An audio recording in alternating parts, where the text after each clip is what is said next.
Welcome to Entrepreneurial Entrails for some short stories on the guts and glories of being an entrepreneur.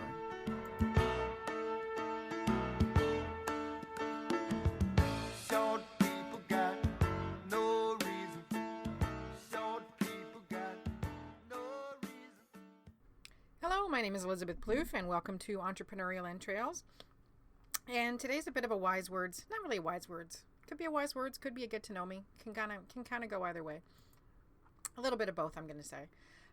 So on Wednesday past, which was Wednesday, October 19th, I was fortunate to be involved with a team that delivered a great event called Happy Melly Exploration Day. And Happy Melly is it's an online virtual community that supports change management and organizational change and in general creating happiness at work. And this is the third event that I've been involved that's been under change organization, and I've talked about it before. I had an interview with Jason Little, who's a globe-trotting, agile, and transformation coach. And I don't mean transformation like, let's go change your shoes, but like transformation, don't be a shitty boss. Just an all-around awesome guy, and our whole team is just fantastic. And this is the third time we've put on an event together. And one of the reasons that I'm talking about this event again is not so much from how the event went, although I will talk about that as well, but more to do with the fact that I had a really interesting conversation with the event staff at the end of the day. And I was organizing it through Binghamton's in Kitchener. We had it at the Tannery, which is a repurposed space that's fantastic, and it's a gorgeous space. If you ever want to have an event out in Kitchener, it's definitely worth checking out. And so I met the staff coordinator for that day, Chandra, fantastic lady, introduced myself to her, and I mean, I'm probably old enough to be her mother, but she did a great job. Got to know the staff and chatted with them and what have you. And at the end of the day, we had a networking event, and we had, a reasonable amount of food left over that I didn't want to have it thrown out. And so one of the staff was there, Alicia, and I asked her, can you guys use this? Because we had takeout containers and whatever, and it wasn't a Marie Antoinette let them eat cake situation. It was, are you hungry? You've been running like lunatics for us all day. Do you need something to eat? The food's decent. I know you might be sick of it because you probably deal with it a lot, but you're more than welcome. And she let me know that, they weren't supposed to do that and what have you, which I totally respect. But I said, you know what? It's paid for. I really don't want it getting thrown out. And if you don't want it, no harm, no foul. But if you're hungry and you like it, please, don't hesitate. So she did the right thing, and she followed her process, and she went and got Chandra, the supervisor, and brought her out. And there was some good stuff left. I mean, it was like pulled pork sliders and little maple burgers, and I wasn't giving them the junky stuff. And so I said to Chandra, please, like, if you guys can use it, please eat it, and whatever they ended up doing after I left, but I wanted to make it really clear. And so I thanked them for the evening, thanked them for all their great help, and we ended up chatting for a few minutes. And I got one of the nicest compliments I've probably ever had in my event planning career. And I've been doing events now for about 10 years. And she looked at me and she said, I got to thank you. And I said, why? And she said, well, tonight's event, two of the staff, Alicia, and I'm sorry I didn't catch the other young lad's name, it was their first night. And she said, you've been so funny and so nice and so polite and considerate and everything. She said, it's just been terrific to work with you. And what a great event for them to start their time working for Binghamton's. And I took a step back. I said, thank you. But I took a step back and I said, well, aren't most people, nice? And she said, well, most people just pretend we don't exist. Even the event coordinators really don't engage with us, don't talk to us, whatever. And she wasn't denigrating anybody. She wasn't being rude. She was just being honest. And it reminded me of a story which I shared with them, which I'm going to share with you.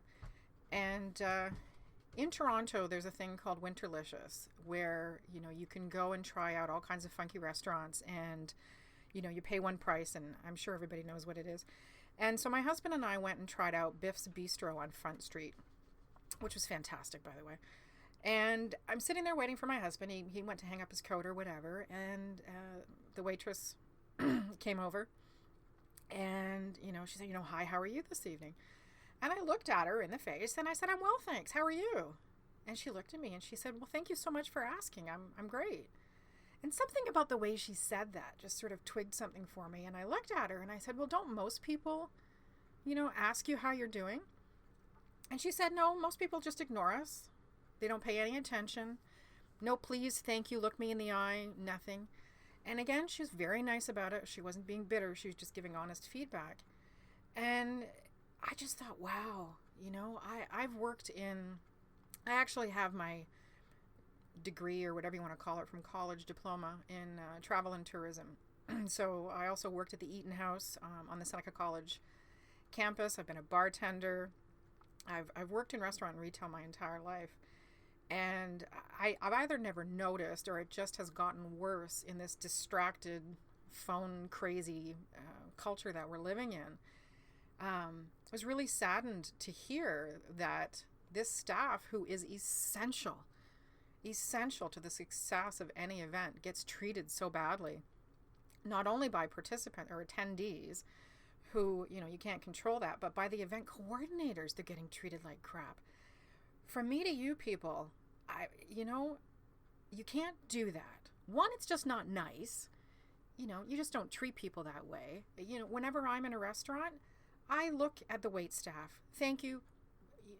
Please, thank you, whatever. If they're taking my plates away, I know how hard it is to walk around with 30 pounds of dishes on your arm and run like a lunatic and whatever. And I guess that gives me a different perspective. But manners are manners. And if you are at an event and you have staff around you, yes, they're doing their job, but take a step back for a moment. If you're a CEO, stockbroker, teacher, whatever you are, you're performing a function. You're working for somebody. If you're a teacher, you're working for the kids and the parents. If you're a stockbroker, you're working for your clients.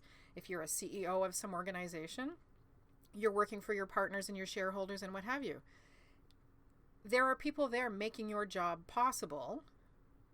Say thank you to them. And the people you are working for, are not people. I'm getting a little flustered because it's just so aggravating. Regardless of your station in life, regardless of who you are to the event or to the situation, everybody deserves your notice, your attention, and your appreciation. I don't care if it's the attendant in the washroom handing you a towel. I don't care if it's, the CEO, doing whatever. Everybody. And the lack of common decency and manners in this particular situation towards event staff and wait staff and what have you is deplorable. And I was really, really chuffed and pleased that I had just been me, and thank goodness that was nice, because some days I'm not so much nice. But I guess part of it is, as an event coordinator, if you yourself are in the process of, putting together an event, big or small, tips and tricks, introduce yourself to the event coordinator. Introduce yourself to the staff that are supporting your event. Use their names. They usually wear name badges, and if they don't, ask their names. Shake their hand, say hello, look them in the eye, acknowledge the great job that they're doing for you, because it's freaking hard work, by the way. And you know what? The advantage of that is, one, it's just the nice thing and right thing to do, but two, when shit goes sideways, as it does during events, and if you've never coordinated an event, let me tell you, there's a lot of paddling that you don't see.